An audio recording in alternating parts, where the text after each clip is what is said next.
faculdade, e aí, enfim, eles queriam um pastor definitivo. O Gilson disse que poderia ir por no máximo 3 anos. Aí ela falou assim, puxa, você é americana, por que vocês não quiseram ir, sabe? Eu digo, não, você já estava nascido. Mas não, eu podia morar. Eu digo, meu Deus, você acha que eu ia deixar minha mãe, minhas tias, a minha família, as minhas coisas aqui para ir morar nos Estados Unidos? Presta atenção. Aí eu fico assim, boba, diante das pessoas descoladas, entendeu? Descoladas. E eu sou igual uma centopeia, com tudo aqui na terra. Âncora, cheio de âncora. Eu levei um susto muito grande quando eu, sabe, precisava abrir uma conta aqui para receber um dinheirinho do pai.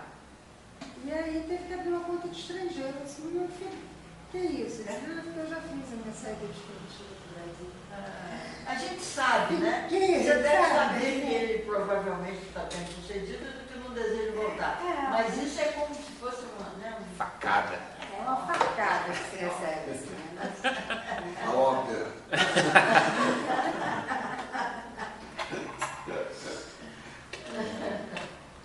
Fazer o quê, né? Não tem jeito.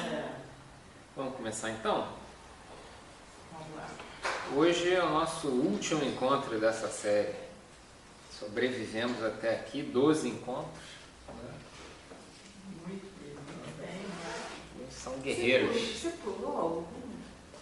Olha, eu acho que não. Não era a ideia ter pulado nenhum, não. É porque teve alguns encontros que foram 2 juntos. Aí por isso que a gente chegou no 12. Acho que você que faltou, Solange. Eu faltei uma vez só, eu acho. Não, foi 2 com 2. Teve 2 com 2 encontros e teve um de introdução que não foi de nenhum. Contar os seus. Porque assim, eu sei que o primeiro foi de introdução, né? Eu assim, como é que fechou 12 repetindo Zacarias, né? Ficou faltando esse pedacinho. A gente pode pegar essa Bíblia aqui. É de enfeite, mas é uma Bíblia. Vamos olhar aqui. Então, Oséias, já trabalhamos, Joel, Amós, Obadias, Jonas, Miqueias, Naum, Abacuque, Sofonias, Ageu, Zacarias e Malaquias. Todos estavam presentes. O Obadias eu não me lembro, tá vendo? Obadias, Que foi junto. Foi 2. Foi junto. Foi junto? Obadias e Naum. Eu devo ter faltado, então. Né? Devo ter até sobra dele. Isso, dia 10 de setembro. Tem até dele aqui. Pode ser. Eu, como sempre, eu estou deixando ali atrás, eu vou até colocar uma nota no boletim no domingo. Para quem quiser o material, sempre ali junto dos boletins, né? Eu vou olhar Quando uma é que a lista. gente começa com o Deus fora do espelho? Semana que vem. Semana que vem. Aí no final a gente combina algumas coisas disso. O Luiz te falou que ele começou. Bom, então chegamos a esse nosso encontro 12, onde a gente vai tratar desse segunda metade do livro de Zacarias. Nossa, nessa daí eu tenho que pegar para ver. Peraí.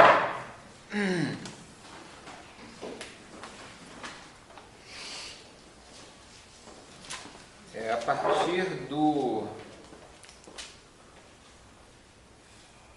partir do capítulo 9, 1232, porque não é o livro todo, é a segunda metade. Mas, Alberto, você não precisa se preocupar com a leitura do texto, porque eu transcrevi nesse panfleto aí. Não, está no 8 ainda. Texto 8. Não, mas vê na frente, na capa, na primeira parte. Texto 1 a 12. Tá vendo? Beleza. Então estão todos aí. Os trechos que nos interessam para a leitura eu transcrevi aí. Tá bom? Bom, então, contextualizando um pouquinho essa segunda parte do livro de Zacarias, que alguns vão chamar até como se fosse um outro livro, vão chamar de segundo Zacarias. Alguns costumam chamar dessa forma. Ele é um livro bem mais tardio do que os outros, tá?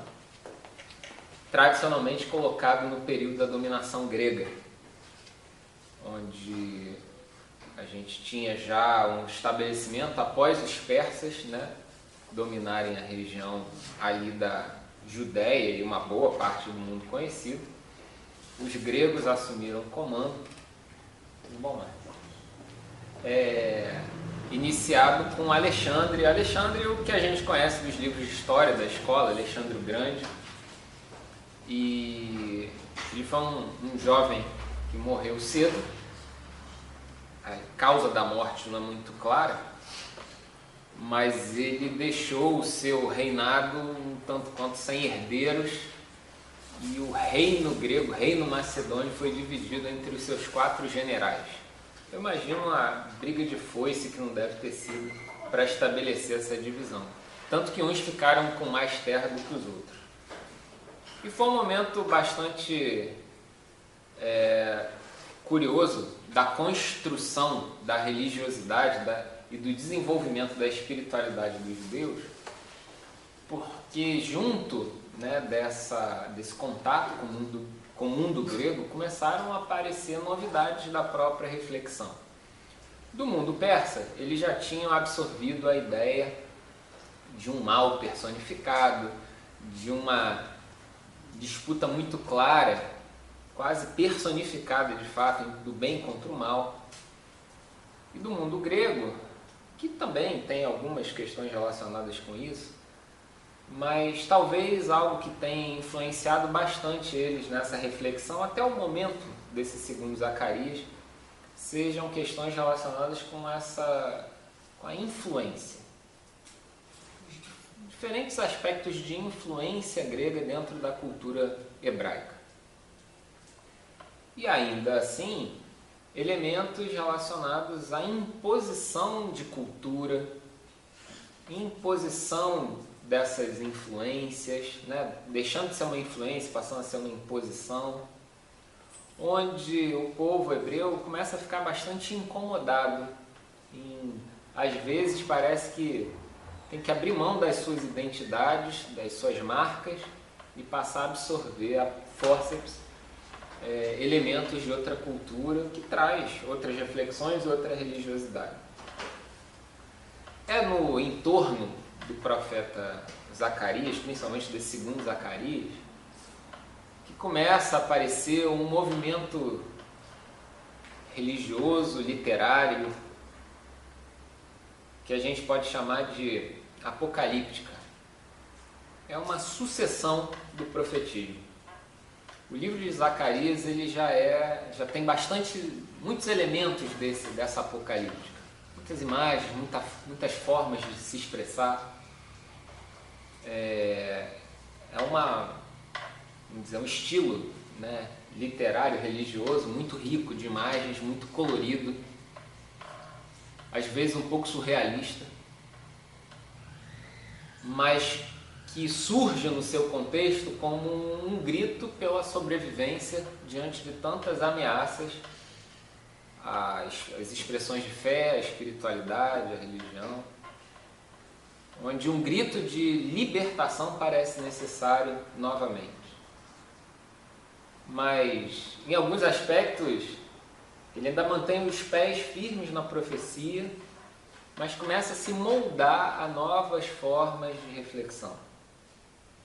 E uma dessas formas novas de reflexão descola um pouco a solução dos problemas de uma realidade histórica, no sentido de, enquanto os profetas tinham muito compromisso de que a solução dos problemas ia acontecer de fato na história que se vive, na história real, na história concreta, esse movimento sucedâneo, né, apocalíptica, ele roga para uma nova história. É preciso que essa história aqui sucumba para que dê início a uma nova história organizada, onde as coisas aconteçam da forma como deveriam ser. Então, esse segundo Zacarias começa a fazer uma transição de um esquema para o outro. E no meio desse contexto, principalmente do segundo Zacarias, começa a tomar força uma ideia que vai chegar no tempo do Novo Testamento com bastante potência, que é a ideia de um Messias. Messias é uma palavra do vocabulário hebraico que o significado é ungido. Tem forte ligação com a ideia de um rei. A palavra Cristo, usada no Novo Testamento, é uma tradução da palavra Messias. Então, quando a gente fala Jesus Cristo, a gente está falando Jesus Messias, está falando também Jesus ungido. A relação é praticamente direta.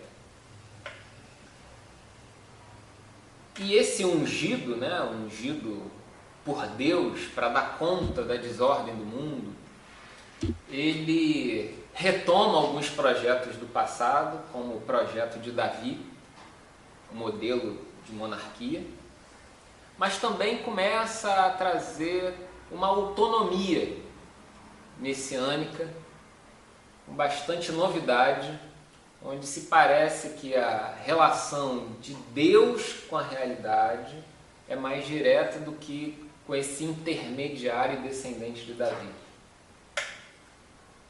Não fica muito claro a natureza desse camarada. Se é uma natureza espiritual, se é um humano de fato, mas a impressão aqui é mesmo, um humano desconhecido, inesperado, uma surpresa, mas com algumas características bastante diferentes daquele Messias típico esperado. E muitas das imagens de Zacarias ecoam no Novo Testamento em torno da figura de Jesus. Até por conta dessas ligações entre esse Messias de Zacarias e o Messias do Novo Testamento, Jesus, ele é colocado como penúltimo livro do Antigo Testamento. Então existe, vamos dizer assim, uma organização geométrica ali para as coisas ficarem próximas. E eu acho que esse texto, esse primeiro, já traduz muito desse aspecto novo de um Messias à la Zacarias e como que ele se liga com a figura cristã do Segundo Testamento. Então esse primeiro texto faz parte do miolo ali do capítulo 9, o início do capítulo 10 desse segundo Zacarias, e eu acho importante esse pedaço para a gente perceber bem que imagem é essa. Então, diz lá o texto: dance de alegria, cidade de Sião, grite de alegria, cidade de Jerusalém. Centralidade de Jerusalém, né? Cidade marcada, marcante, né? Como um símbolo do que deveria ser o projeto. Pois agora o seu rei está chegando justo e vitorioso. Ele é pobre, vem montado num jumento, num jumentinho, filho de uma jumenta. Ele destruirá os carros de guerra de Efraim e os cavalos de Jerusalém. Quebrará o arco de guerra. Anunciará paz a todas as nações, e o seu domínio irá de mar a mar, do rio Eufrates até os confins da terra. Peçam a Javé as chuvas temporãs e tardias, pois Javé envia relâmpagos e chuva forte, dando a erva para cada um no seu campo. Pois os instrumentos de adivinhação dizem coisas vãs. Os videntes só enxergam mentiras, contam sonhos fantásticos e dão consolo sem valor. Por isso o povo anda vagando, perdido, como ovelhas sem pastor. Então, duas imagens bastante diretas com até textos dos evangelhos. Primeiro, essa questão dos jumentos, jumentinho, a entrada de Jesus, a entrada triunfal, esse modelo de rei dessa forma, né, dessa modalidade, um tanto quanto frágil, mas poderoso, capaz de quebrar o arco de guerra. Será que Jesus estava preocupado em se fazer Messias conforme as imagens do Velho Testamento? Só uma bola que vale a pena levantar. Será que os autores bíblicos quiseram fazer essa relação, né, para justamente ligar essas expectativas à figura de Jesus? Né? Porque pela narrativa parece que Jesus fez questão disso. Exatamente. Ele cumpriu, Tipo, eu sou diferente daquilo. A entrada dele em Jerusalém É um elemento, um evento bem marcante, né? que é bem marcante no Novo Testamento. E ali tem todo um símbolo, né? A entrada para os pobres, né? Os súditos dele são esferrapados, né? Não é a corte.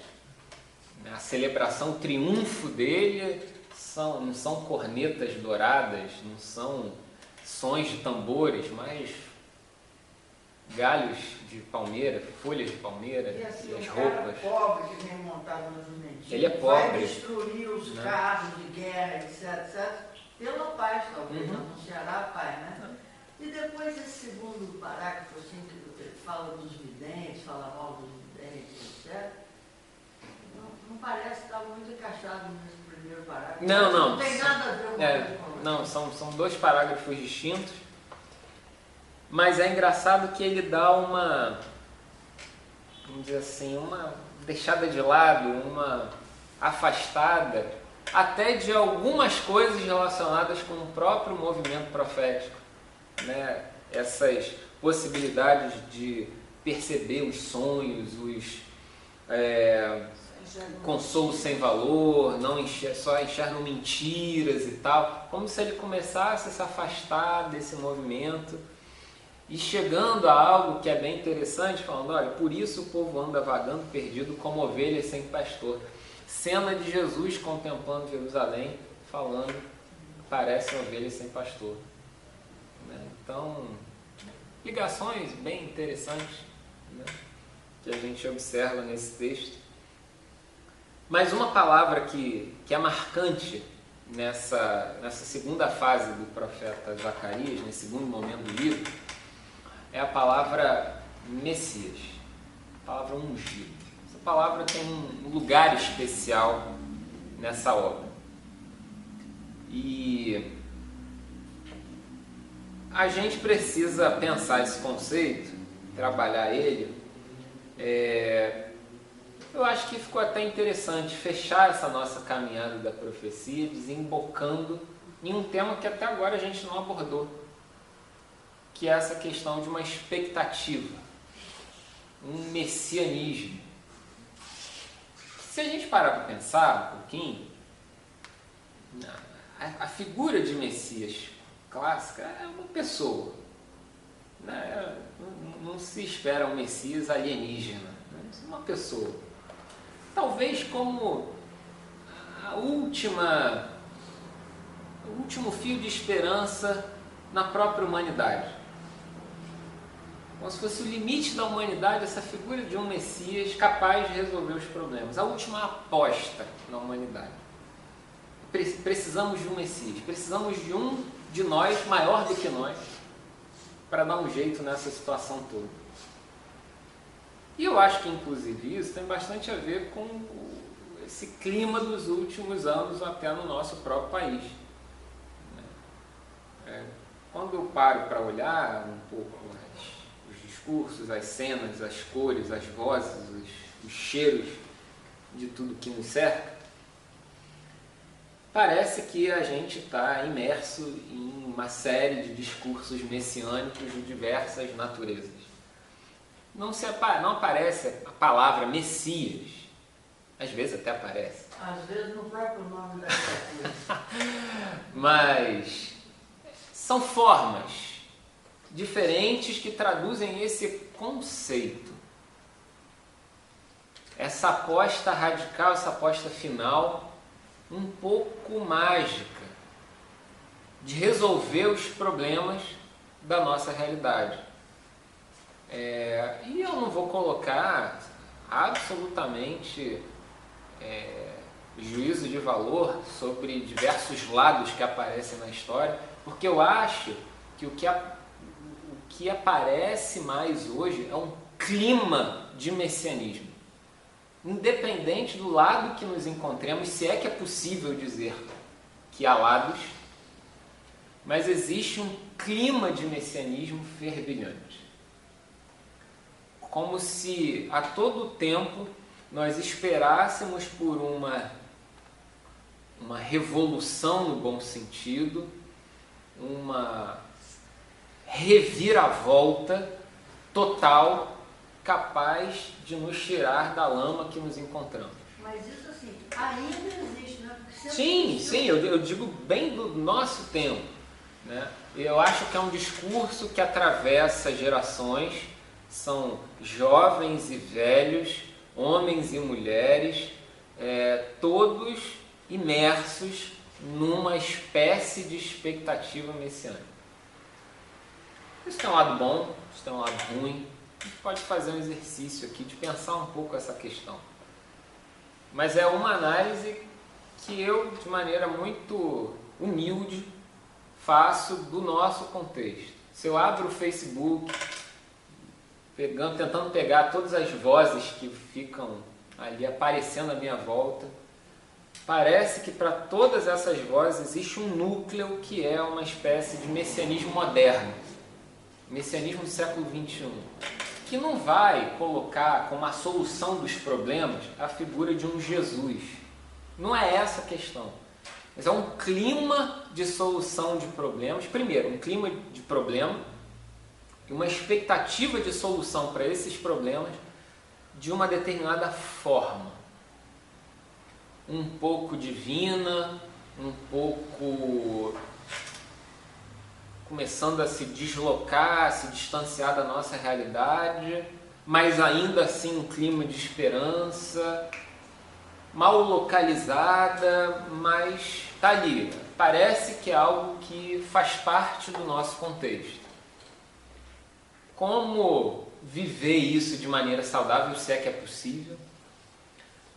Será que esse é um caminho de fato, esse messianismo? Você disse que tem um lado bom, tem um lado ruim. Eu não encontrei o bom ainda disso aí, né? Se a gente for dentro dos nossos vocabulários, né? Muito do que a igreja cristã sempre fez foi essa ligação com o Messias Jesus Cristo, né? Então, assim, tem uma questão ali envolvida na nossa própria prática religiosa. Eu acho que, no fundo, um messianismo positivo é um messianismo de esperança. É um messianismo que consegue dar uma colher de chá para toda essa realidade trágica e ver que existe a possibilidade de um amanhã diferente. Mas como que isso vai se dar? Sempre colocando lá fora. Pois é, então, esse que é um problema. Como é que a gente pode, então, construir um messianismo, se é que a gente vai usar essa palavra? Você vê isso em outros países ou só no nosso? É uma coisa de terceiro mundo ou é um fenômeno que acontece no mundo inteiro? Essa esperança que achar que de repente vai aparecer alguém que vai consertar tudo e que tudo vai entrar nos eixos. Não sei dizer. Nós temos o Peru na Argentina. Antes tivemos Getúlio Vargas aqui. Sim. Muito mais recentemente. O próprio Lula, foi tido como Salvador. A gente tem uma facilidade muito grande, um fascínio por essa ideia messiânica. A gente tem a humanidade. Sim. Ou nós, Não, as pessoas, pelo menos as do meu convívio, né? Uma Alemanha desmontada e foi a grande esperança de refazer. O cristianismo, de certa forma, catalisa isso, né? Porque despeja em cima de uma figura, de uma pessoa, de uma entidade, toda essa dose de esperança, né? E basta lembrar dos diversos lemas que surgiram em torno da figura de Jesus, tipo, Cristo é a resposta, né? Quer dizer, é um messianismo dado, imediato, independente do problema que apareça. Cristo é a resposta, Cristo é a salvação, né? Então, nos ambientes cristãos, parece que isso é algo muito imediato. Nas 2 semanas atrás, eu tive contato ao longo de uma semana inteira com 2 camaradas da República Tcheca. É um país bastante diferente do nosso, que é ali na Europa Central e tal. E conversa vai, conversa vem, entre diversas amenidades. Eu perguntei para ele, vem cá, como é que é a questão da religião lá no seu país? São mais protestantes, mais católicos, mais ateus? Como é que funciona lá? Ele falou, olha, sendo muito franco para você, a maior parte do meu país é de ateus. A Igreja Católica ainda tem uma presença marcante, mas é mais cultural, né? As pessoas se dizem católicas porque são de tradição familiar católica, mas ninguém acredita em nada. Parece que é um outro cenário. Parece que é quase que um anti-messianismo, né? Ou então o messianismo vem com outra cara, que às vezes é completamente deslocado de pessoas, mas é um messianismo científico, por exemplo. A ciência vai resolver tudo, né? Existe isso também, né? Uma aposta científica é uma aposta.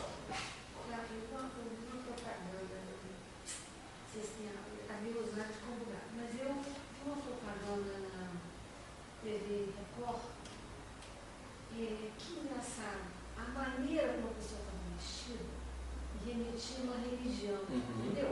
Vendendo um produto, mas com uma cara, com um jeito todo religioso. Eu falei, tá, que coisa mais estranha, não sei se isso é, né? É uma Proposital? proposital. Porque também tem isso, né? Você é levado, você é seduzido, atraído por certos padrões e você vira, tem que tomar cuidado para não virar massa de manobra. Né? Sim, sim. Está cheio disso. E com essa ideia do messianismo é muito fácil se tornar massa de manobra ou gerar massas de manobra. Pois é. Né? Porque é uma instância, uma entidade, é um conceito muito poderoso. Né? Você desloca a solução de tudo para uma entidade externa com poder.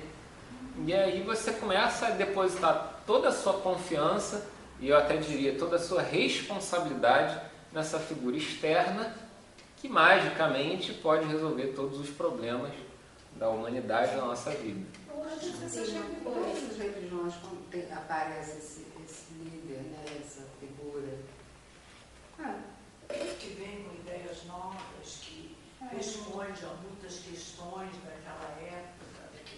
Parece que as religiões mais animistas, as mais antigas, não tinham isso muito bem definido, né? Maomé. Assim, Todas vezes tem uma figura religiosa muito forte. Essa ideia de messianismo, o Salvador, mas pelo menos de um grande orientador. Sim. Um grande filósofo, alguém que carregava Zoroastro lá na Terra, essa ideia toda. Eu acho que as que ficam um pouco mais distantes disso são as religiões animistas, né? A cultura africana e tal. Parece que elas ficam um pouco mais ilesas a esse fenômeno, porque esse poder é mais diverso, mais espalhado, mais democrático. É mais distribuído, tem um monte. Ele tem entidades para todo mundo. Exatamente. Tem entidades, mas ainda é em figuras. Pensa naquilo que tem na Bíblia. A gente não deve depositar, né, toda a nossa confiança. Não tem coisa assim. Tem um monte de coisa nesse sentido. Assim, mas Jesus parece que ele tirou da figura dele esse trabalho, ninguém chameis bom, né? Bom só Deus. Uma coisa assim, E a figura de Jesus é interessante. Até no próprio Evangelho de Marcos, o pessoal ali querendo declarar Jesus rei, ou seja, ungir Jesus, quando ele opa, sai da Jesus, sai fugido, sai pela tangente, não é nada disso, vocês não estão entendendo, não é essa a proposta. Parece que Jesus, em diversos aspectos dos próprios evangelhos, quer se tornar um não Messias, né? Que é um outro movimento que a gente poderia chamar de pós-messiânico, né? Onde as necessidades, as soluções se dão nas realidades individuais, né? Para além de uma expectativa centralizada numa pessoa só. Né? Como se fosse, vocês precisam aprender a caminhar para resolverem as vidas de vocês. Né? Tem um texto aqui um pouco ligado a essa ideia, Não foi fácil achar esses textos não, tá gente? Dessa vez, para fechar, deu um trabalhinho. Mas eu não sei nem se essas ligações foram muito bem feitas, mas tem um sujeito chamado Chesterton.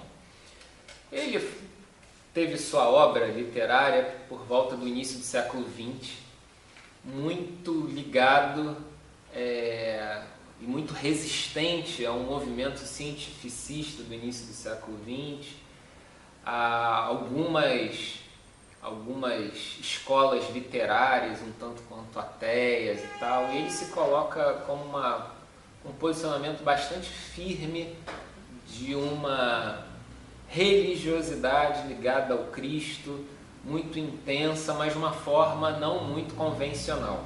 Ele era autor, colunas no jornal em Londres e tal, e foi inclusive através dele, de leituras dele, que um outro escritor, o C.S. Lewis, se converteu, diz aí a história. Ele escreveu um livro que o nome é bastante interessante, chama Ortodoxia. Nesse livro Ortodoxia, ele quer meio que desenhar uma espécie do que seria voltar a essa experiência religiosa autêntica, para além de todas essas ameaças científicas e filosóficas do nosso tempo. Mas não é desse texto desse livro que eu tiro o nosso pedacinho. Opa, tudo bom? Pega aqui.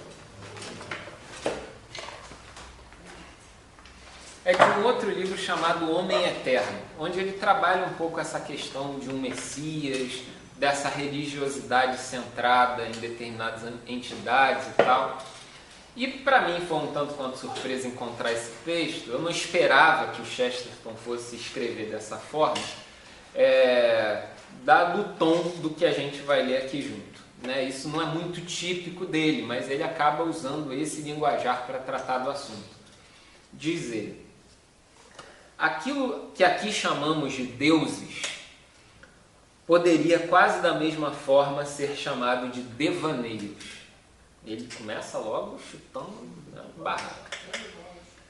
Compará-los aos sonhos não significa que os sonhos não possam realizar-se, né? Agora ele tenta corrigir a primeira frase. Compará-los a histórias de viajantes não é dizer que não possam ser histórias verdadeiras ou pelo menos honestas. Na verdade, são aquele tipo de histórias que o viajante conta para si mesmo. Todo esse assunto mitológico pertence à parte poética dos homens. Parece estranhamente esquecido hoje em dia o fato de que um mito é fruto da imaginação e, portanto, uma obra de arte. Requer-se um poeta para criá-lo, requer-se um poeta para criticá-lo. Há no mundo mais poetas que não poetas, como se comprova pela origem popular dessas lendas. Mas por alguma razão que nunca vi explicada, apenas a minoria não poética tem permissão de escrever estudos críticos desses poemas populares. Se essas coisas não forem apreciadas do ponto de vista artístico, elas simplesmente não serão apreciadas. Em um dialeto moderno, elas só podem ser julgadas do ponto de vista estético. Ele dá uma chave para a gente tentar uma saída para esse problema. E a chave que ele encontra, que pelo menos ele propõe, é a chave artística estética. Como se ele estivesse dizendo um pouco do que a gente exaustivamente ouve de teólogos mais modernos como Rubem Alves. Que a saída para essa confusão toda é se render à arte estética como forma, como meio de viver essa espiritualidade, né? Porque parece que não existe outro caminho de percepção diante do nosso contexto. Se tentarmos levar as nossas concepções aos extremos de definições, de conceitos rígidos, precisos, parece que não chegamos a lugar nenhum. E ainda, além disso, perdemos a capacidade criadora que essas formas de religião e de espiritualidade podem e devem ter nos seus contextos para conseguir alguma finalidade positiva. Então, se o Chesterton tem alguma razão no que ele diz, talvez o que ele esteja propondo é o seguinte, tentando misturar agora as coisas. Se a gente pode, pensar de maneira positiva em alguma questão relacionada a esse Messias, ou essa expectativa messiânica, bebendo aqui na ideia do Chesterton, essa ideia tem que ser assumida como uma ideia artística estética. Talvez não como um conceito enrijecido, como algo, como uma realidade, uma descrição da realidade, mas como uma possibilidade estética. Isso já calibra o dono dessa expectativa para um outro canal de funcionamento em torno desse conceito. O messianismo como uma instância estética. É um pouco diferente, do que a gente acaba lidando ao longo de toda a nossa vida religiosa. Porque parece que a gente é convidado o tempo todo a uma espécie de messianismo real, explícito. E os Chesterton pegando essa ideia de deuses, de mitos e lendas, se a gente pode fazer alguma relação, ele diz que o canal para isso ser possível é o canal da arte. Fala. Uma ciência, engraçado, uma vez, um negócio, não sei se quem está conhece, mas que me chamou muita atenção. E a ciência descobre muita coisa, a partir de alguma coisa que ela já conhece. Aí veio um rapaz, um cientista, foi descobrir, eu não me lembro exatamente quem, mas não lembro desse. Ele foi descobrir uma coisa, estava estudando para descobrir uma coisa, e veio outra. É a coisa do aleatório, que muitas vezes, não sei se como surreal, a coisa do surreal também. Tem muitas coisas assim que vem ao acaso, vem ao acaso, ao aleatório, não é uma coisa, acho que Deus não é uma coisa muito definida, Então, por exemplo, não sei, também muito academicismo. Deus é dissecável? Deus não é dissecável. Deus é contemplável. Dentro de uma contemplação, você pode esbarrar em alguma coisa divina. Não, e é engraçado, Márcia, a sua palavra é muito curiosa, A proposta que você fez, essa ideia de contemplação. Você também contempla uma obra de arte. Claro. Então, a estética está mais uma vez aí ligada a essa possibilidade. A gente pode pensar numa esperança do ponto de vista estético, do ponto de vista artístico, como fonte para a gente viver esse real, que às vezes é horroroso. Mas a gente precisa dessas formas estéticas, dessa saída pela beleza, muitas vezes, para encontrar ânimo para dar o próximo passo. Agora, a partir dessa concepção, a evangelização de povos de outras culturas fica precisando de uma análise mais profunda. Mas não tenha dúvidas.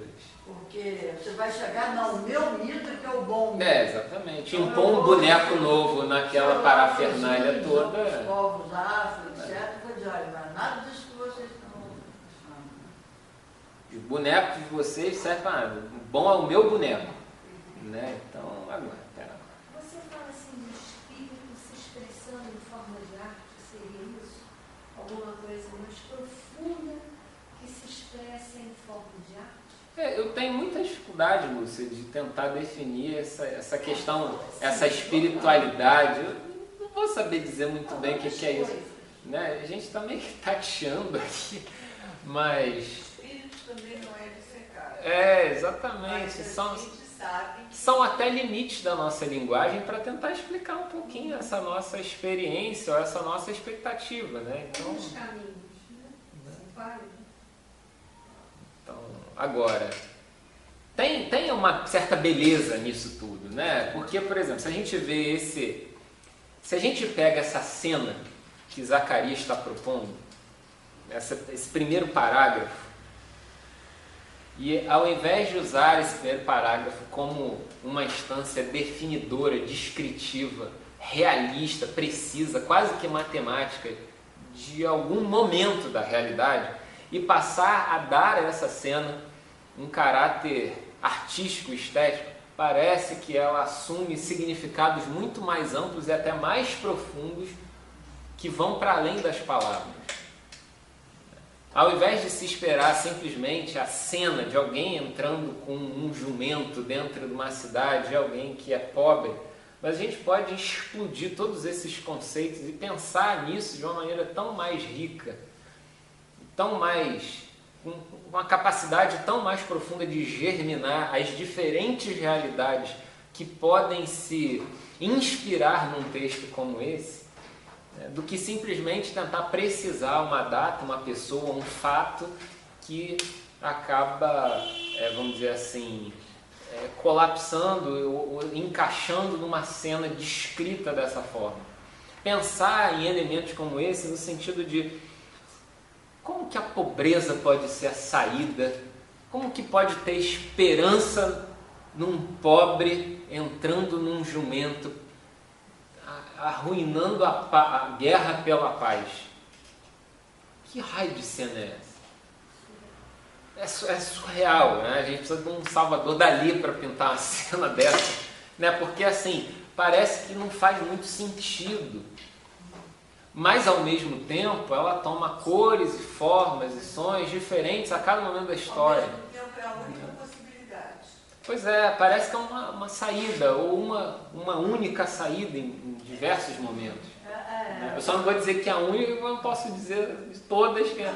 Eu Mas acho que foi o Manuel, na semana passada, que falou do encantamento da montagem do presépio, né? Exatamente. E a gente tem tantos elementos Sim. riquíssimos nessa questão do presépio, né? Tanta coisa. Tem a estrela, tem os magos, tem... que até os magos não poderiam ter chegado lá naquele momento, mas isso não interessa. Isso faz parte, não é? O presépio tem coisa, É lindo, como né? tem coisa na história do presépio. Não, e o presépio coloca a expectativa messiânica não num camarada forte, poderoso, mas num frágil neném. Né? Toda deposição de esperança numa vida que brota e que se espera que seja algo diferente. Como a gente espera que toda criança à nossa volta tenha um bom futuro, que se desenvolva num mundo melhor, que tenha opções mais abertas do que as nossas. Que seja até o portador de uma boa nova, né? E que seja portador, né? Que dele venha algo novo para o mundo. Né? É uma figura messiânica que, de certa forma, não combina muito com o Jesus adulto. Não, uma criança, um neném que não fala, chora e está bem naquele contexto todo. Né? O mundo converge para um coxo de madeira com palha. Né? Que raio de expectativa é essa? Que vê um simples nascimento o brotar num mundo novo. Né? Tem uma mística envolvida numa cena. A gente poderia se deparar com essa cena do presépio a cada nascimento da nossa avó. A Solange, a vovó recente, né? Diante dela se apresentou um presépio na casa dela e tem aquela criança e é a primeira neta. Né? E eu acho que muita coisa passou a fazer sentido ou muita coisa deixou de fazer sentido também. Né? E à medida que eles vão crescendo, a gente, esse Messias começa a vir naquela figura que um dia foi aquele bebê do presépio. Exatamente. Eles continuam. Fala aí, Manoel. O presépio é muito interessante. Eu até escrevi com uma pessoa. Ela fala assim: há duas lógicas. A lógica de Belém e a lógica de Roma. Qual você acredita? Exatamente. Qual é mais forte? Aí o camarada falou: não, eu vou pela de Roma. Tá bom. Aí me contou, É uma forma messiânica. É uma forma messiânica. A pessoa sabe bem, né?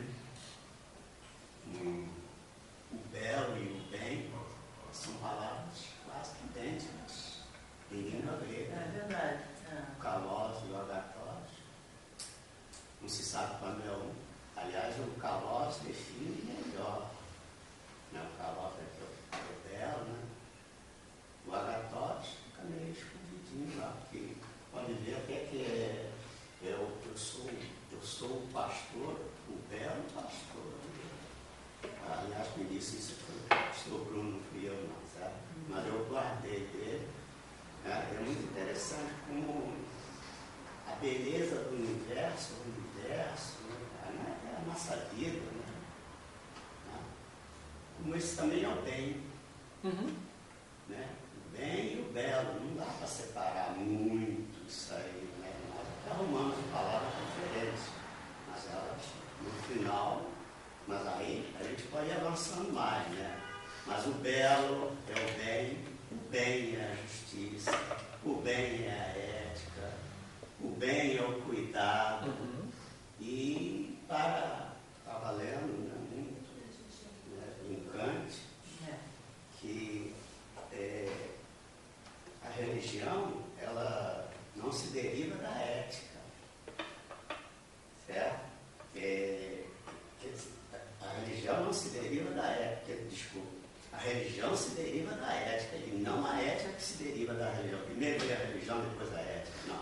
Primeiro veio a ética, depois veio a religião. É o cuidado com o outro. Isso aí está muito perto do cristianismo. O bem, o belo, o Levinas, o outro, o rosto do outro que me interpela, né? Isso é terrível. Terrível. Isso também é presépio, né? Exatamente. Mas isso aí, né? A fraqueza, né? Aí eu penso também nessa beleza da fraqueza, né? Propus esse ao camarada. Não, e foi você... muito interessante, só concluir a história.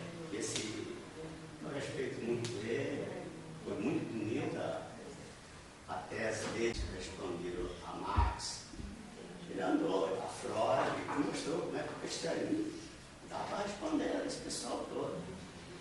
Aí depois ele mudou de posição. Eu falei, você acredita na lógica de Belém ou na lógica de Roma? Ele falou na de Roma. Eu falei, o cara mudou. Agora, é engraçado, né? Porque se a gente pensa assim, por exemplo, nesse Messias neném, né? É preciso uma elasticidade artística para imaginar que um neném é resolvedor de problema.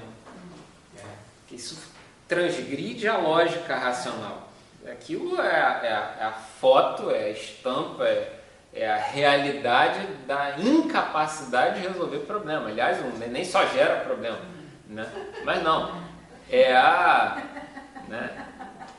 Você vai ver na prática. Pois é, entendeu? Então é só observar, só coletando experiências alheias aí. A biografia do Erivelto Martins, da Dalva de Oliveira, lá o Erivelto escreveu a biografia dele, ele diz assim, os filhos não servem para nada, só servem para ser amados. Aí o Querido Ribeiro leu essa frase, ficou horrorizado. Foi para o analista, né? E, né, como é que você racionalmente vai depositar a esperança de solução de problemas numa vida frágil que se apresenta? Quando a minha cabeça está dando voltinhas, eu volto para aquela mesma frase. A ciência passará, tudo vai passar, a única coisa que vai restar é o amor. Então, ficamos assim.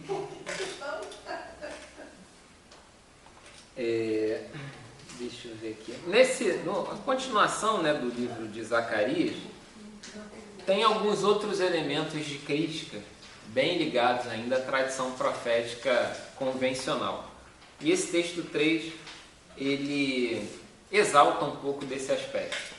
Diz aqui o texto 3, um trecho de Zacarias dessa segunda parte.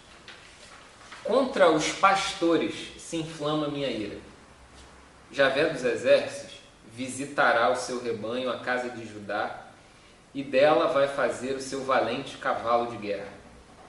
Juntos, Javé e o povo, serão como soldados que na batalha pisam a lama das estradas. Lutarão porque Javé está com eles. mas aqueles que montam cavalos serão confundidos. Darei força à casa de Judá, darei vitória ao povo de José. Eu os reconduzirei porque tenho compaixão deles, e serão como se eu não os tivesse rejeitado, porque eu sou Javé, o Deus deles, e responderei favoravelmente. Os de Efraim serão como um herói, alegres de coração, como tocados pelo vinho. Seus filhos o verão e ficarão contentes, e o coração deles dançará de alegria em Javé. Com um simples assobio vou reuni-los de novo, pois eu já os resgatei, e eles serão tão numerosos como antes. Vou semeá-los entre as nações, e de longe eles se lembrarão de mim, instruirão seus filhos que voltarão depois.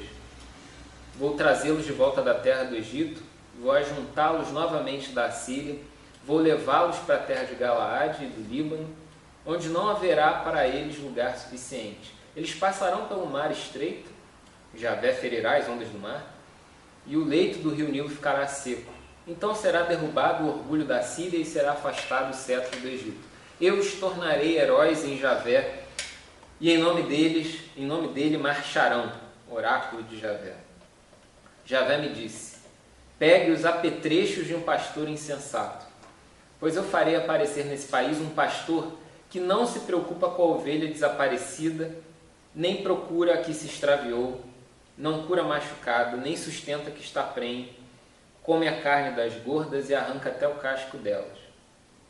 Ai do pastor de coisa nenhuma que abandona o rebanho, que a espada lhe fira o braço e fure seu olho direito, que seu braço fique seco de uma vez e seu olho completamente cego. Bom, aí ele voltou à escola dos profetas clássicos, né, com toda a... né? Mas tem uma frasezinha, uma ou duas frasezinhas aí, que eu acho que a gente pode tomar como inspiração para essa construção. É o final desse primeiro parágrafo. Tem um pouco dessa expectativa messiânica também, mas numa versão um pouco mais coletiva. Eu os tornarei heróis em Javé. Heroísmo. Essa confusão toda aqui, onde Javé luta com o seu povo, como soldados que atravessam um charco de lama, né? A gente pode pensar aquela cena de filmes, cavalos atravessando, a lama voando para todo lado, aquela barulheira e tal. E aquele conjunto, Javé e o povo, como um herói, como vitoriosos diante de um mal que se apresenta. E aí, dentro dessa ideia de um messianismo, tem outra coisa que eu acho que acaba aparecendo também nos dias de hoje, que a gente precisa ficar bastante atento. Uma coisa é essa expectativa, o messianismo, e outra coisa é contra o que, ou diante do que se apresenta esse messianismo. Parece que é muito comum nos dias de hoje a expectativa, ou a experiência da história, ou a análise da história, como se estivéssemos, de fato, numa eterna luta do bem contra o mal. Como se tivéssemos que optar por um lado ou por outro, para um vencer o outro, para um fazer o outro sucumbir. E eu acho que isso tem ligação com esse messianismo. Como se a gente olhasse toda a nossa realidade e chegasse à seguinte conclusão: toda a nossa volta, tudo que está à nossa volta, não passa de uma luta do bem contra o mal. E nesse ambiente nós temos que lutar como bons soldados, numa expectativa, numa experiência religiosa, conduzidos por Deus, inspirados por Deus, para fazer sucumbir o mal na nossa experiência.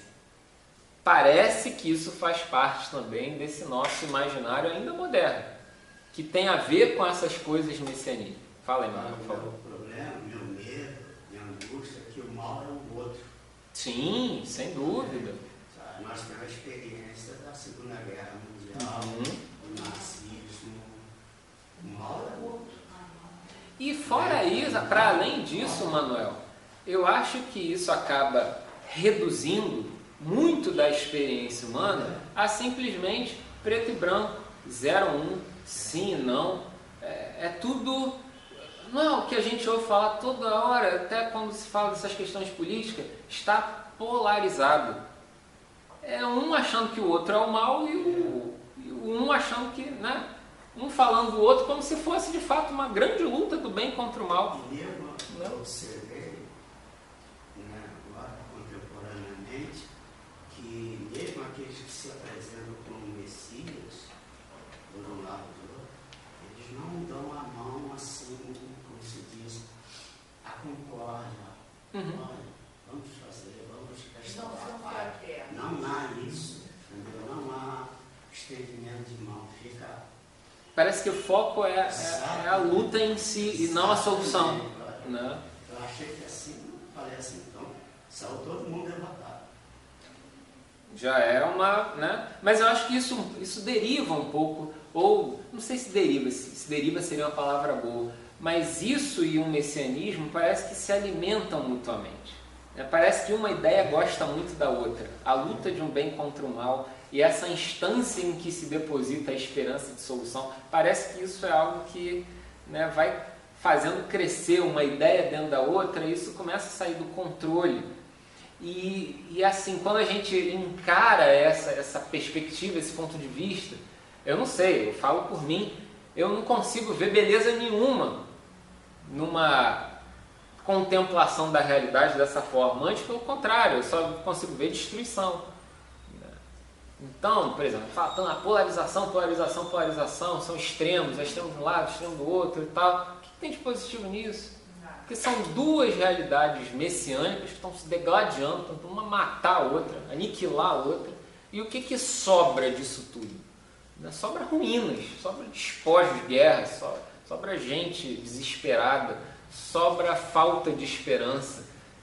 Onde é que está a esperança nisso tudo? Então, acabar com a outra? Pois é, mas é o que se alimenta disso. Um precisa acabar com o outro. Não tem que acabar né? nada com coisa nenhuma. Tem que haver uma mentalidade única de um bem comum. E é engraçado, o Márcia, porque, por exemplo, se a gente pega os discursos mais recentes, até o discurso de união é usado com caráter messiânico, como se uma pseudo-união fosse a solução para, né, como se de um lado estivesse essa falsa união contra a desunião do outro lado, desses aspectos mesmo políticos e tal. Né? Você vê um grupo que diz, não, nós estamos unidos, tentando aqui harmonizar algumas coisas contra os extremistas, mas também gera um extremo em outra direção. Né? Não resolve o problema da mesma forma, que continua polarizado. Então, quer dizer, nesse aspecto, os extremos são muito mais parecidos do que diferentes. Me chocou tremendamente. Não sei se é verdade ou se não é, porque quem me disse foi o motorista do táxi que me trouxe para cá. Uma fake news. Não sei, que o Paz e o outro, esse que ganhou, que o Paz foi procurar para os dois trabalharem juntos. Eu digo, meu Deus do céu, os dois, um falou mal do outro até, agora os dois vão se unir. É brincadeirinha, aquilo tudo que eles vão e dizem um do outro, eles não acreditam naquilo. E nós aqui ficamos com cara de quê? Pastel. Exatamente. Nós ficamos sobrando daí. Porque sinal o quê? Eles estão morrendo de rir para a cara da gente. Eles só estão pensando neles próprios. Agora, Márcia, nesse ambiente, né? Isso é uma coisa horrível. Nesse ambiente de extremos, nesse ambiente, vamos chamar assim, vamos chamar mal, né? Nesse ambiente messiânico, né? Acaba que isso pode acontecer com uma facilidade muito grande, porque quem acaba domando essas forças vai ter todo o controle da situação. Né? E aí fica o povo bobo, com cara de trouxa. Com né? cara de pastel, como sempre. Então, assim, Mas o que o povo pode fazer? Porque todo mundo diz assim, não, o povo tem que ser o povo tem que saber votar. O povo faz de tudo para votar, mas nunca consegue chegar lá. um colega meu, ele... Tenta de um jeito não dá certo, tenta de outro não dá certo, então vamos fazer diferente. Vamos misturar tudo para ver o que sai. sai uma E não luz e sai. o povo tomando. Um colega meu diz que, assim, o que a gente imagina, né, como modelo democrático? O que é democracia? E para a gente, na prática, é o voto, né? Mas esse colega meu diz que quando o voto se estabelece como saída, a democracia já acabou. A democracia é o que está antes do voto. É o diálogo, a discussão, compartilhamento de ideias e tal. Agora, quando a coisa se estabelece, vocês têm essas opções aqui para escolher, ali a democracia já passou. Mas é uma Então, outra maneira que é usada no mundo inteiro. pois é, e parece que não está dando muito certo, né? Mas o contrário disso é o quê? Ó, quem manda aqui sou eu. Não, negativo. Não, negativo, Márcia. O contrário disso é a discussão. São as decisões coletivas. Vai para reunião de condomínio e ver o que acontece. Isso mostra que as pessoas são imaturas. Não conseguem chegar a um consenso. Ó. Isso num edifício pequeno. Como é que a corte, hein, Márcia? Um país enorme. Como que a corte alemã trabalha, por exemplo? É um exemplo muito interessante de maturidade. A gente, quando vê essas votações do STF, né, que agora é tudo televisionado e a gente fica muito comovido com os votos individuais, a gente vê os votos de cada um, né? Cada ministro ali. E a gente vê, fica ali placar, 7-5, não sei o que tal. A gente fica torcendo como se fosse um fla-flu. A corte alemã trabalha de outra forma. A corte em si tem um voto. E esse voto é construído coletivamente.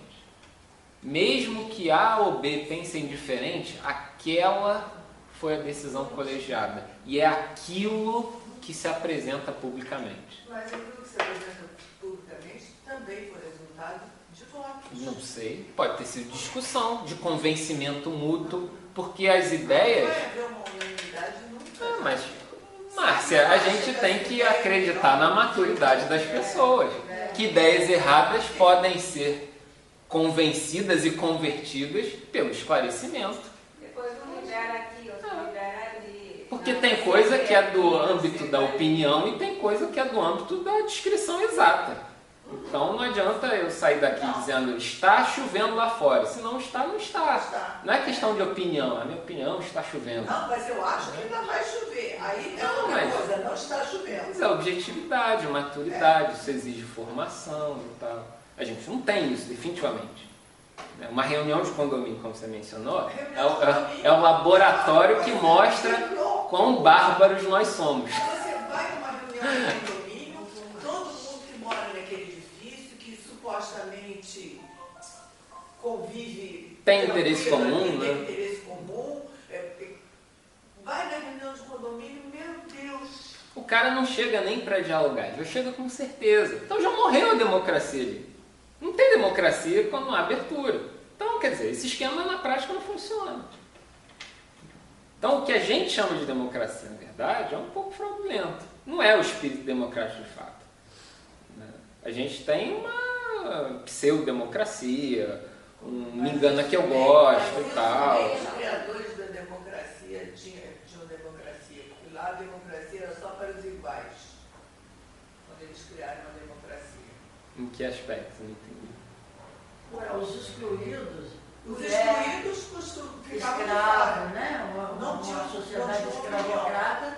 Ah, não, a condição para a democracia era o esclarecimento.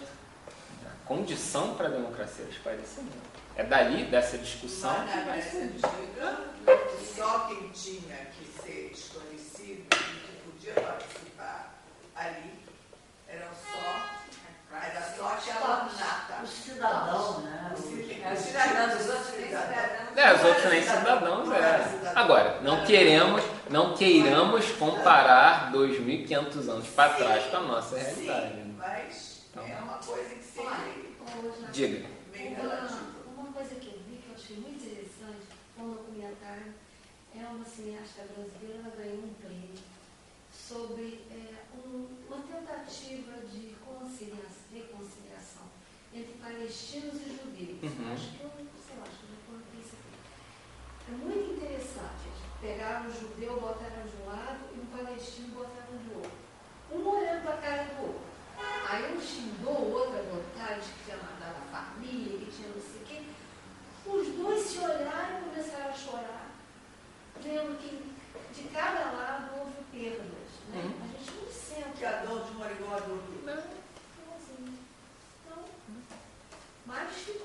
Só foi E fizeram experimentos com crianças também, né? Crianças de um lado e do outro, criados. Passaram um período foi o futebol, acho que foi esse. O Jaca está vendo o texto aqui. O seguinte? Então, esse mesmo. Esse mesmo. Porque ele retoma nesse primeiro parágrafo o tema da promessa, né? A promessa de terra, a promessa de descendência. Sim. Volta aquele assunto bem. Profetismo. Nem é do profetismo, é mais da construção mesmo do povo, né? Do povo, né? Bonito isso. Porque tem uma esperança de retomada dessas coisas Ele todas. retoma lá aquela promessa. Lá, Quase que abraâmica, né? E é um pouco do clima que se vive nesse contexto. Né? A gente precisa reconstruir esse negócio, a gente precisa encontrar uma saída para ser povo de novo. E vai buscar lá nos Lá seus atrás. inícios, né? É bem bonito isso, na sua construção como povo. Né? Mas a crítica aos líderes está presente. Está bem presente, está bem presente. Sim, naquele que se comporta mal, no É, segundo parágrafo. pastor insensato. É, No segundo exatamente. parágrafo. Mas no primeiro ele retoma aquela coisa amorosa, né? É engraçado que a cena que a gente tem, né? Sua promessa, Que esse pastor incapaz, esse pastor incompetente, ele é substituído pela própria presença de Deus. Né? Javé passa a ser o comandante desse povo e tal. É um outro esquema. Tipo, se esses líderes humanos não estão dando certo, a gente precisa dessa condução, vamos chamar de espiritual, para encontrar uma saída diante dessa lama que a gente está. Né? Lógico que nesse contexto do texto bíblico a gente tem uma coisa um pouco teocrática e tal, mas qual a transposição disso para o momento atual? Né? Como é que a gente poderia dar nomes a isso no nosso contexto? Uma consciência, uma percepção da humanidade, né? Que figura é essa que comandaria a humanidade para retomar os projetos de humanidade de fato originais? Né? O que é isso? Agora, tem uma coisa, né? Assim, tem uma... todo esse discurso messiânico, toda essa questão de esperança, dessas guerras de bem contra o mal e tal, tem uma outra questão envolvida, né? Que é uma quase divinização do futuro. Né? É o lado perverso do messianismo. Porque você desloca toda a solução para um futuro que vai chegar e tal, e vai cair no presente. E a realidade que se vive. E as dores do dia a dia. Só vão encontrar saída lá na frente. Né? Então, um endeusamento do futuro. Né? Isso é muito ruim, porque infantiliza a experiência do presente. Né? Então, é um preço a pagar. Né? E não permite que você desfrute do presente como Sim. deveria. Porque você está sempre num presente que onde você não está muito bem ajustado, você está sempre... Exatamente. Você está sempre... Mal localizado no presente. Mas a palavra esperança não está ligada ao futuro? Não foi... Quando a caixa de Pandora, não foi a esperança que saiu, que voou? A esperança está ligada ao futuro. Eu nunca vi a palavra esperança usada... Pois é, a esperança tem a ver com... Esperança tem a ver com espera. Inclusive, esperança ou esperante é um particípio presente, é um tempo que a gente não tem mais na nossa conjugação do português, que era o esperante, aquele que está no presente, com os pés fincados no presente. Então a gente traduziu tudo para futuro, é aquele que espera.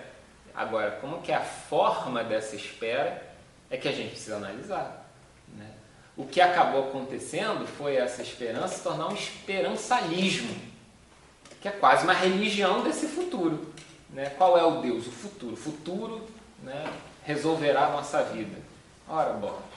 E o futuro? O futuro a Deus pertence. E o futuro a Deus é uma derivação dessa ideia.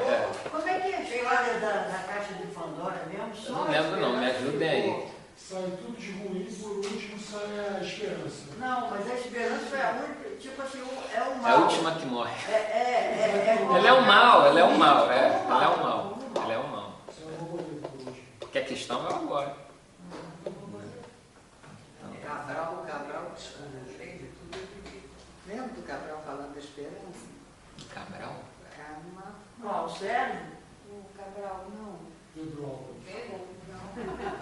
Alexandre.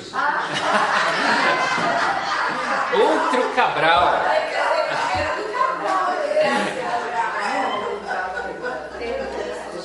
A esperança era... É um engano. É um Né? engano, né? Porcaria. É uma visão bastante radical desse aspecto, né? Da crítica da esperança. Né? Pensa que Ó, Agostinho, no futuro tudo se resolve. Agostinho, que foi esse problema para toda a nossa tradição cristã, até ele foi muito perspicaz com relação a essa história de futuro. Ele falou, cara, o futuro não existe. A única coisa que a gente tem é esse micro instante de segundo que a gente vive. Então, depositar esperança em algo que não existe é, no mínimo, infantilidade. Né? Você vê, o Agostinho, complicado do jeito que era, vem com a ideia dessa. Né? Então, você vê, isso é século IV, né? Ali, depois de Cristo. Tá? Então, já com essa percepção. O professor, ele não falava da Jerusalém Celeste. Será que era com essa distância toda? Ele apontava Né? o futuro para a história. Quando ele via a decadência de Roma, que aquilo que ele pensava... Ou isso já era a história? Eterna, né? Ou isso já era a história?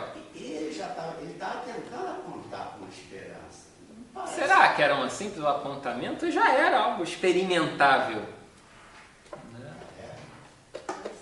Algo experimentado. É uma abertura para a A gente novidade. não costuma fazer isso. Não. Dá para experimentar? Não, vou esperar no futuro. Vamos dar uma lidinha aqui nesse texto do Walter Benjamin, quando ele complementa com algumas ideias aí esse texto. Certamente os adivinhos que interrogavam o tempo. Quem tem em mente esse fato poderá talvez ter uma ideia de como o tempo passado é vivido como rememoração, nem como vazio, nem como homogêneo. Sabe-se que era proibido aos judeus investigar o futuro. Ao contrário, a Torá e a prece ensinam-se na rememoração. Para os discípulos, a rememoração desencantava o futuro, ao qual sucumbiam os que interrogavam os adivinhos. Mas nem por isso o futuro se converteu para os judeus num tempo homogêneo e vazio, pois nele, ou seja, no futuro, cada segundo era a porta estreita pela qual podia entrar o Messias. Se representa por uma flecha o objetivo para o qual se exerce a dinamis, a força do profano, por uma outra flecha, a direção da intensidade messiânica, seguramente a busca pela felicidade da livre humanidade tende a se desviar dessa orientação messiânica. E ele é judeu. Ó, se existe uma saída, a saída é se afastar dessa ideia. Porque a cada futuro, quase que como um sorrateiro, cada segundo do futuro, cada instante vem por uma porta estreita esse Messias. Mas parece que a força para a gente buscar a felicidade não está nessa direção do messianismo. Uma suspeita, e para alguém do ambiente judaico é bem interessante levantar essas categorias. Né? Só para a gente completar a ideia, eu vou pular um texto, vamos para o texto Por que você acha 7. que era vedado aos judeus interrogar o futuro? Os adivinhos eram mal vistos, né? Sim. Toda a tradição bíblica a gente percebe essas coisas. Você Né? tem ideia? O motivo de ser ruim. Você lembra, Solange, de algum detalhe? Não, mas eu acho que ele tem uma coisa para nós também, né? Se você começar... Qual é o protestante que acha que é legal você ir lá consultar um adivinho, jogar... Mas Não, pensando eu sei, no tempo bíblico, isso, né? Ela para trás. Eu não sei... E fazer isso. Mas uma questão astronômica, não astrológica.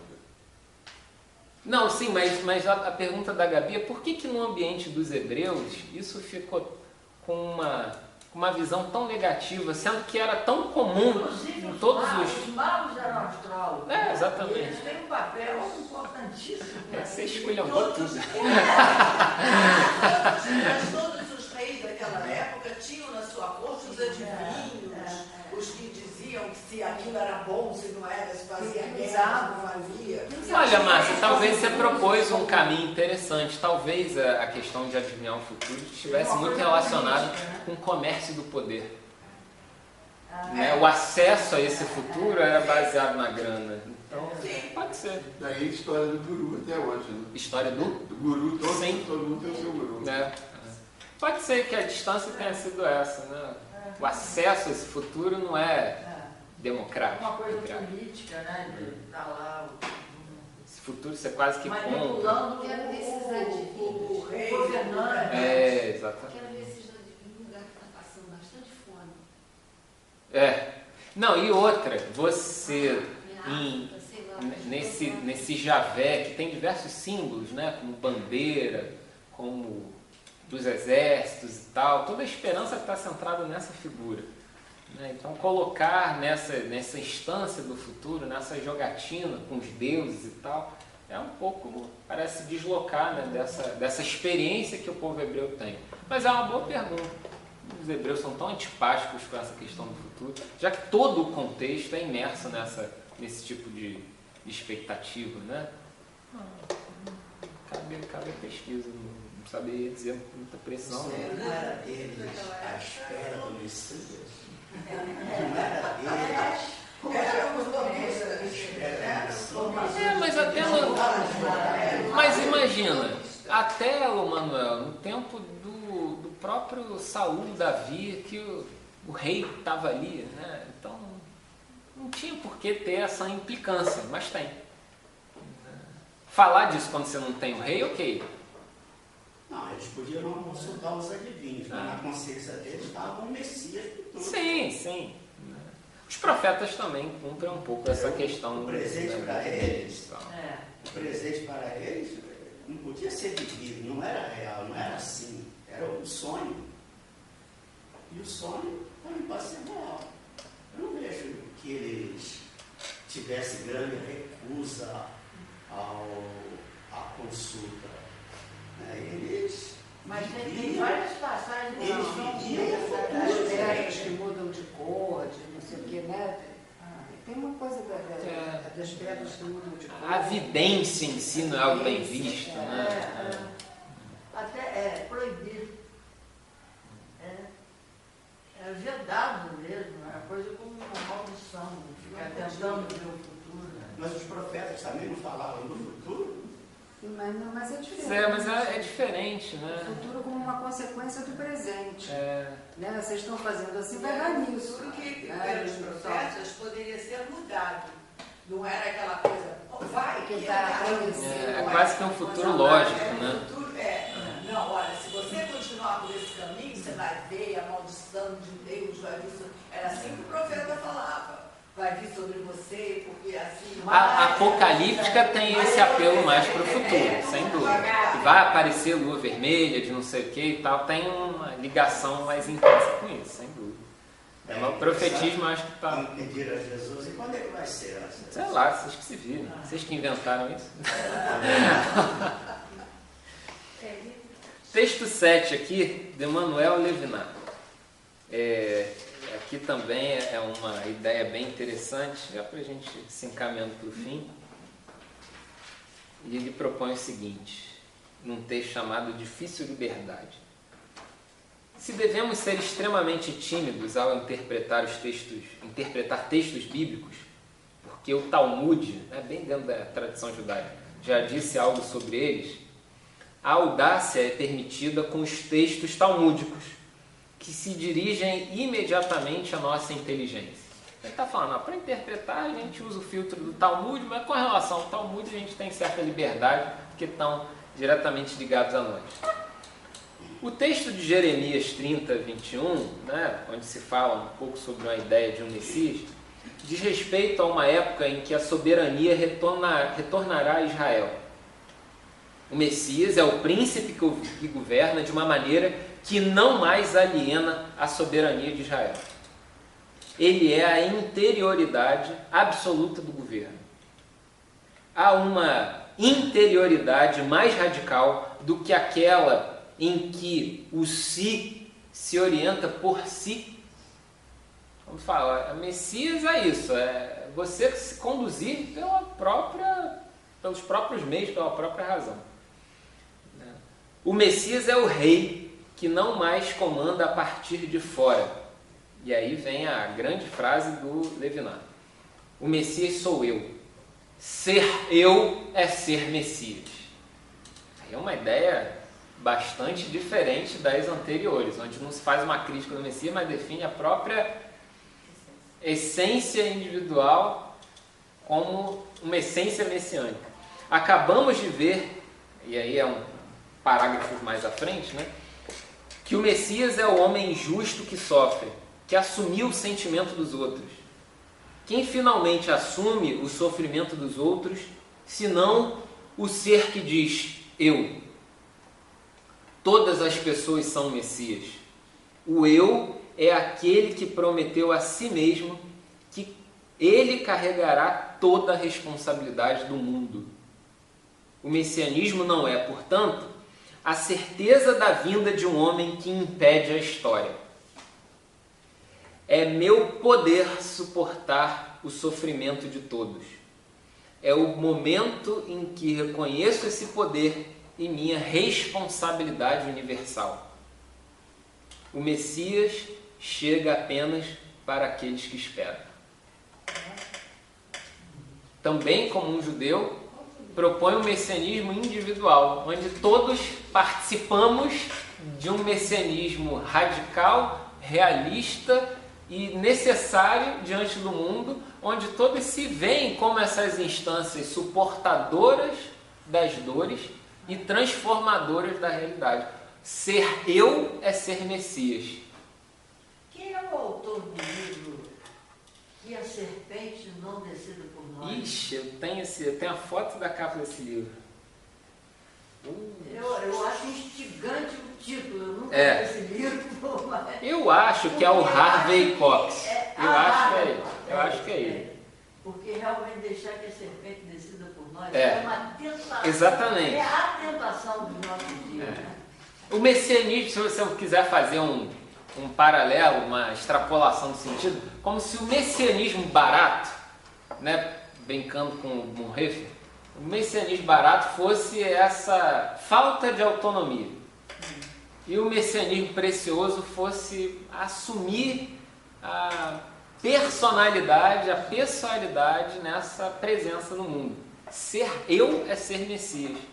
Isso impede que desloquemos para instâncias fora de nós essas expectativas, colocando sobre nós mesmos a responsabilidade sobre o mundo e, quiçá, um futuro em que a gente vai viver. Né? Eu acho interessante essa ideia de que messianismo é o momento em que reconheço esse poder, que poder? Suportar o sofrimento de todos e reconheço a minha responsabilidade universal. O C.S. Lewis, que bebeu na fonte do Chesterton, falava que o limite do cristianismo é como se todos fôssemos pequenos cristos no mundo. Se Cristo é Messias, é mais ou menos dentro dessa mesma ideia que ele está construindo essa percepção. O messianismo que exalta a humanidade como responsável por si. E aí parece que perde espaço essas ambiguidades, essas dicotomias, essas lutas, essas baboseiras que estão à nossa volta, porque eu falo, cara, independente do que tiver do lado de fora, independente de quem ganhou as eleições, independente do que vai começar dia 1º de janeiro, nós temos individualmente muito trabalho a fazer e uma grande responsabilidade a assumir. Se ganhasse um lado, se ganhasse outro, tanto faz. Entendeu? Eu nem me afeto por isso, porque independente de um lado ou do outro, continuaríamos tendo grande responsabilidade no mundo que a gente vive. Então, assumir um messianismo individual, né? Isso vai na contramão de qualquer perspectiva cristã tradicional, porque ele desloca para Jesus essa expectativa completa. Tudo se resolve em Cristo. Mas eu acho muito emblemática a cena lá de Atos, logo do início de Atos, quando Jesus sobe, a ascensão, esse deslocamento, né? E aí todo mundo lá fica com cara de bobo olhando para cima e aparecem dois camaradas do lado dos discípulos dizendo: vem cá, vocês vão ficar olhando para cima até quando? Agora é com vocês. É como se fosse isso, agora é com vocês. Né? O Edson fez uma coisa que eu achei muito bonita aqui da manhã, ele deve ter feito da noite também. Ele não estava à noite. Mas talvez o Bruno tenha feito, de ler o nosso credo no final do culto. Né? Quer dizer, não importa o que fosse acontecer naquele dia, nós somos isso aqui, olha. Está aqui no que cremos. Né? E leu o nosso credo. Que eu acho que é isso mesmo, né? Nos colocarmos como seres responsáveis diante do mundo. Né? E é engraçado nosso que... caminho é esse, é onde a gente já... Você tem, Eu acho que a Gabi não tem. Acho que tem. Não. Tem aqui. Tem. Obrigada. Eu vou pegar ele, até tem mais ali atrás. Mas é engraçado, né? Inclusive, isso não é interessante para chegar aos visitantes, que sempre chega e pergunta... Sim, a gente está pensando em fazer esse raio desse materialzinho de divulgação. A gente está juntando um conteúdo para ficar um negocinho bacana. E isso aí faz parte. Mas eu só vou falar uma coisa, não é para trazer nenhuma discussão política. Que isso? A gente gosta A tanto. minha irmã não é de nenhuma igreja universal, mas é evangelical, é de uma igreja de Caifás, etc. Então ela me falou sobre política, ela disse que ela não conseguia, por não gostar de nenhum dos candidatos, ela não sabia o que fazer, e estava orando. Bom, vamos ver. Aí, como eu acho que Deus não se manifestou numa sarça ardente, nenhuma coisa assim, ela decidiu votar em branco. Aí eu falei com ela sobre questão de responsabilidade pessoal. Tinha que entrar com esse discurso. Ela não me respondeu, eu também me preocupei. Fica lá. Fica isso aí. Não é? Mas que é simples, né? Se eu voto em branco, ninguém pode me acusar de nada. Eu lavo minhas mãos. Foi você que quis. Eu falei, não, é o branco. Engraçado, né, que essa postura do Levinas, esse messianismo dele, parece que até impede a gente ser definido a partir de fora, né? Assumir a responsabilidade, parece que assumir uma humanidade individual, assumir a nossa pessoa como responsável por esse mundo que se apresenta. Parece um pouco um humanismo radical, né? Cada um é um Messias, mas é lógico, a gente se vir nessa ideia, a ideia de que cada um é um salvador, né? Como um redentor, como alguém que vai resolver todos os problemas do mundo, aí é um messianismo deturpado. Mas, dentro dos meus limites. Exatamente. A pessoa assumir uma responsabilidade é uma coisa muito sadia. Exatamente. Quem que é o credo? Credo. Tem uma canção aqui que fala, começar em mim. Exatamente. Começar Começar em mim, O exatamente. coletivo começa com uma unidade. A Solange, né, trouxe essa lembrança, a leitura do credo, né, domingo, né, ontem, pelo Edson, pelo Bruno e tal. Mas ainda assim, individualmente, eu tenho uma certa resistência, porque parece que a gente ainda está se fechando muito, né? A gente se limita a um credo, porque dali a pouco o credo vira dogma, e aí a gente voltou a... Não, mas eu acho que precisa de uma pessoa que chega aqui. Sim. Né? Que vai mergulhar nessa... Vê as delas, vê coisa, não, mas os evangélicos em geral não têm essa. Eu entendo. Né? Aí fica assim, não, é porque eu sou chato mesmo, entendeu? Mas... então que... Essa formulação aqui não é sua, inclusive? Não. Negativo. Não, essa era do Heber. Essa é o Weber. Do Heber? Do Weber? Foi Heber junto com Edson, que meio que Desenharam. que fizeram isso. E foi a pedido da Lene, Nossa. que pedia muito que a gente fizesse, meio que saiu junto com o Espaço Memória, esse material aí. Foi feito um folheto e eu me lembro bem porque eu estava em Petrópolis e a Heber foi passar um fim de semana comigo para a gente botar no formato, ver o que fazia. Eu tenho até uma coisa que a gente rascunhou, um pouquinho mais longa do que aquele folhetim que no final a gente fez, e que falava dos pastores, para contar um pouquinho da história. Então tinha o credo, os nossos princípios, o que a gente pensava e os projetos que a gente tinha na comunidade naquela época. Que era esse aí de Alugante, lembra dessa época? Foi bem isso aí. Né? Foi nessa época e foi Estava fervilhando o culto lá na casa da Celi, lá. Isso. E a Heber junto com a Edson fizeram um texto, quer dizer, meio que fizeram a coisa. Esse Heber é o Hebinho. O Heber. Isso. Bom, então, chegados a essa altura do campeonato, do horário, finalizamos então o nosso curso, já com a ideia de continuar nossa reflexão a partir de semana que vem, com o livro do Jonas Rezende, Deus Fora do Espelho. Ainda no esforço de nos encontrarmos com as raízes da nossa comunidade, com os nossos credos, com a nossa forma de ser e pensar. Então, a partir de semana que vem, a gente já começa a leitura. Fiquem atentos, o pedido que eu faço é que vocês fiquem atentos ao celular, ao WhatsApp, aos e-mails, para receber o capítulo que eu ainda não escolhi, mas vou escolher logo.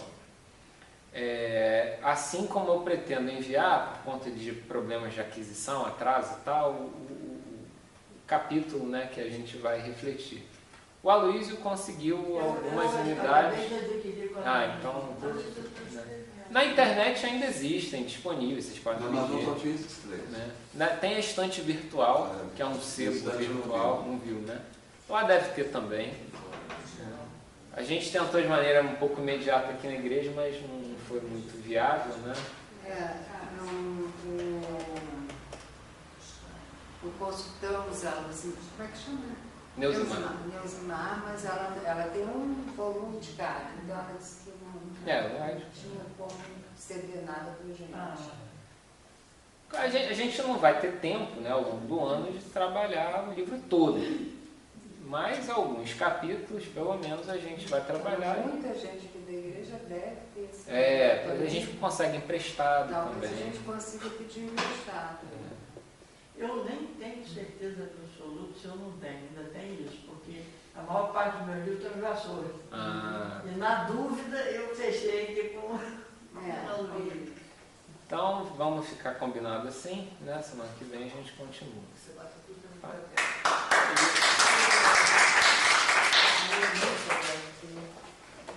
Vamos orar então?